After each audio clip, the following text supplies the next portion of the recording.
Today, we're going to focus on storytelling and the conclusion of the Mali Empire and how Mali has turned into what is current day the country of Mali. So, we're going to start by talking today about the storytellers of Mali. And the storytellers were called griots. And they were really important to Mali because they told the history of the country to each new generation of people.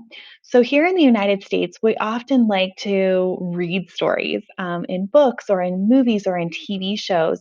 But in ancient Mali and current day Mali, one of the ways that they pass on stories and pass on their history are through these people called griots. And what they do is they will sing and play an instrument and kind of sing the stories of what's going on. And we're going to take a look at a couple of examples today. There's kind of two different types of styles of griots.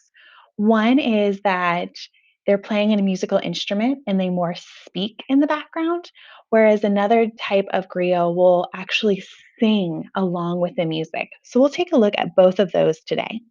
So let's first take a listen to a present day recording of some griots in Brikama, which is also a country in West Africa. You'll notice that there's people playing the instruments here on the right hand side of the video. And then this gentleman who's wearing a royal purple color is the griot who's actually going to share the story.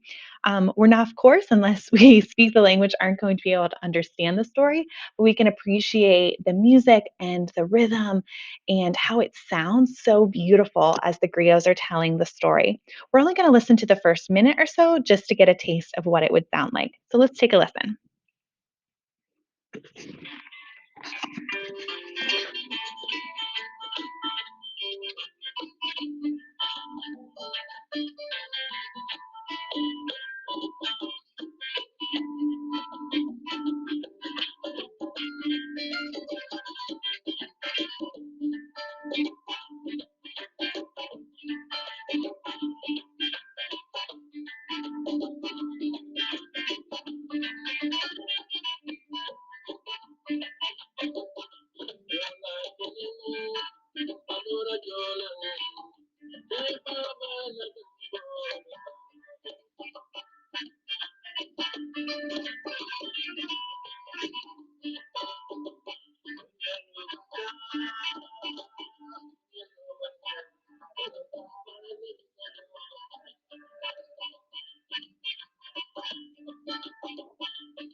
So, this is the first type of griot music that you can hear. You'll notice that it's a mixture of both the singing and as well as just kind of more of a speaking type of storytelling. So, let's take a look at one other type of storytelling as well.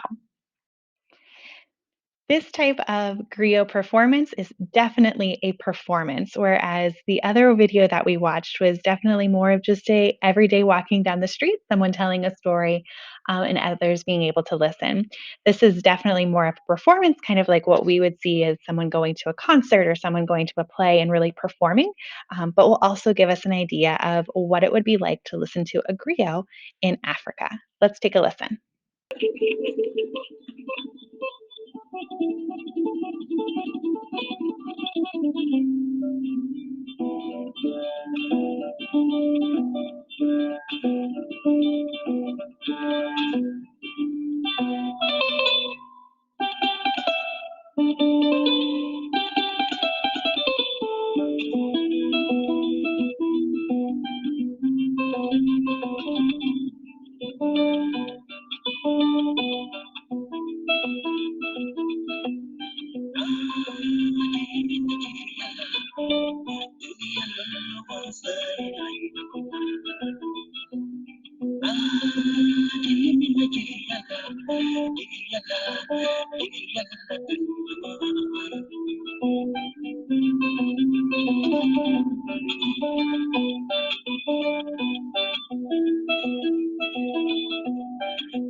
Filamina finayala, dunia lulu bansari yakura. Jilimina jigiyala, jigiyala, jigiyala.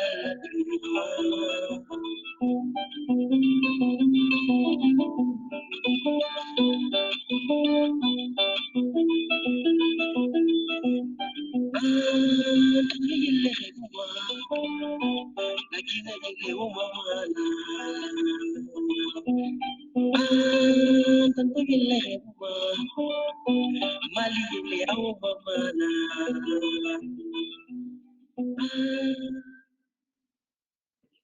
I don't know about you, but I really love listening to these stories. I can't understand them, but I can tell how beautiful and how talented these musicians are.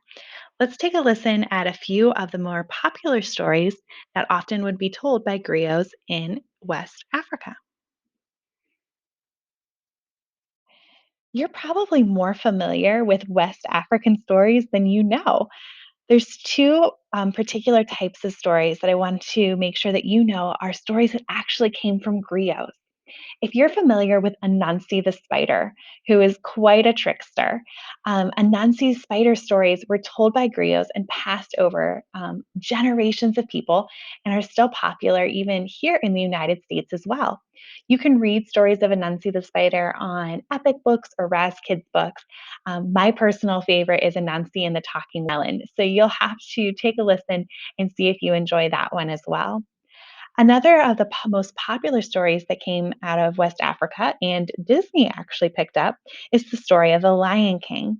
And the Lion King is based on a story that comes out of Mali, the story of Sundiata. And Sundiata is one of the first kings of Mali. And his story is one of bravery, of perseverance, and of beating the odds when there's people all against you. We're going to take a listen to the story, but you're going to kind of notice that there's a lot of things that are changed between The Lion King and the original story of Sundiata.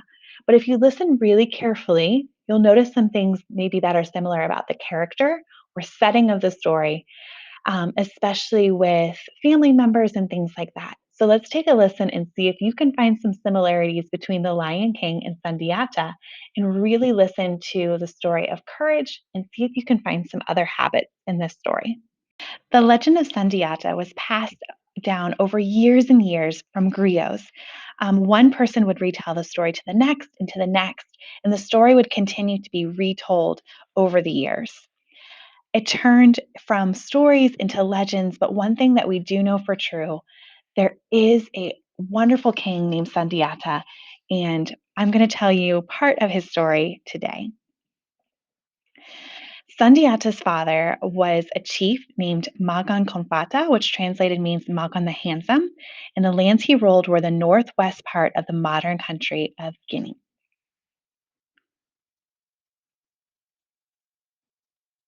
A prophet had told Magan and his family that his offspring or his children would become great warriors. However, for the legacy to occur, the handsome ruler had to marry a very ugly woman by the name of Sogolon. One day, the two hunters came to Magan's court, and with them was Sologon. She was engaged to one of the hunters, but when Magan saw her and confirmed her name, he decided to take her as a second wife. In the epic poem about Sundiata's life, Sogolon is described as hideous to behold, and she had eyes that looked like they were pasted on her face and a huge hump that resembled a buffalo hump on her back.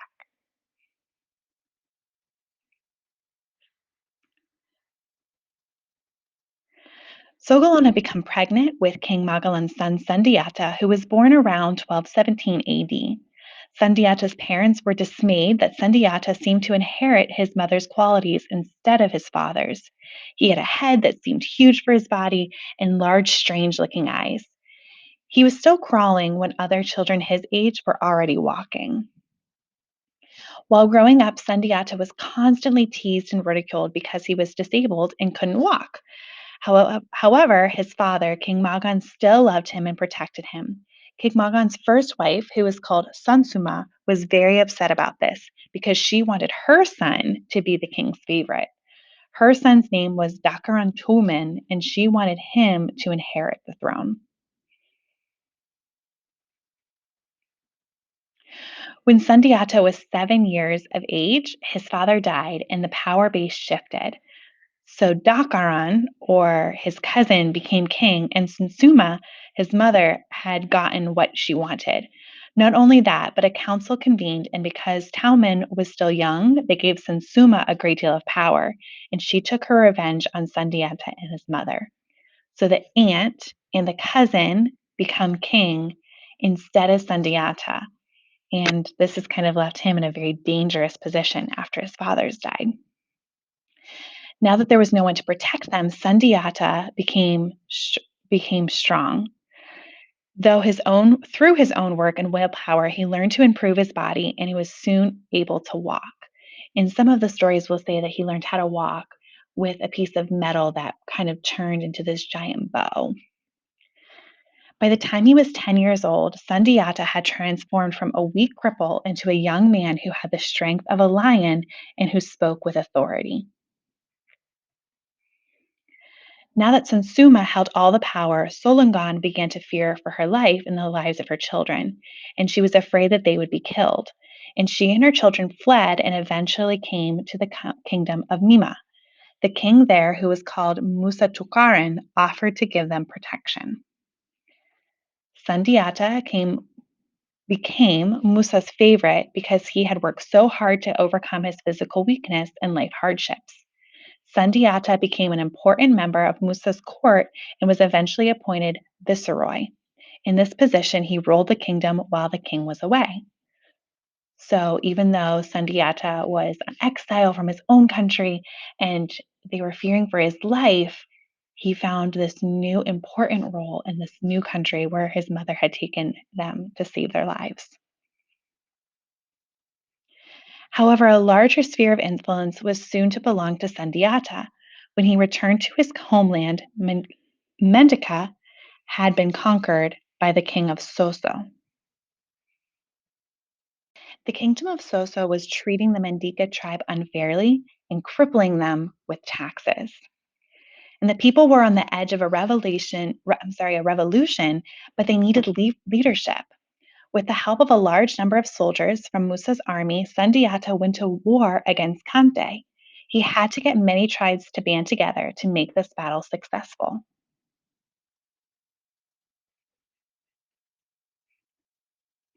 During the Battle of Karina, Sundiata shot Soso's king with an arrow that had been poisoned.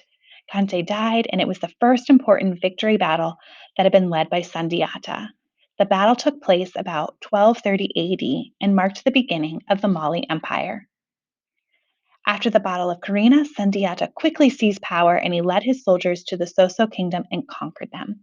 He also took over the Ghana Empire and he began to establish the Mali Empire. And as he did so, he took over profitable salt and gold trade.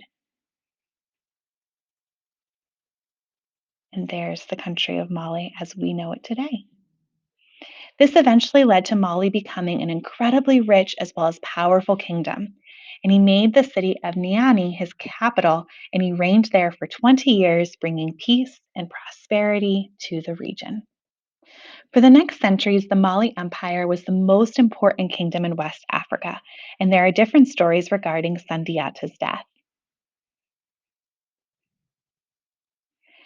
Maybe throughout the story, you could hear parts of The Lion King as well, maybe in the cousin or uncle that took over after his father's death, maybe in his exile, as you think of maybe as Simba was exiled from the kingdom. But hopefully, you enjoyed getting to know the story of Sundiata. Here's some additional facts about Sundiata. He was nicknamed the Lion King because he had the strength and bravery of a lion. He also had the appetite of a lion as well as its strength because he had a lot of feasts. He was the first king to be awarded the title Mansa, which translates King of all kings. And he was a convert to the religion of Islam. However, he didn't force the people of his kingdom to convert. Over the years, Mali is taken over by many, many different empires, many different countries who come over and take over parts of Africa. And eventually, in the 1960s, Mali regains its independence and becomes the country that we know it today. We've learned a lot about ancient Mali over the past few days. I hope that you've been able to see the creativity, the courage, the strength, and the power that came out of this country in Western Africa, and how beautiful and important it is to see how other people in the world live, how they thrive, and how they are able to persevere.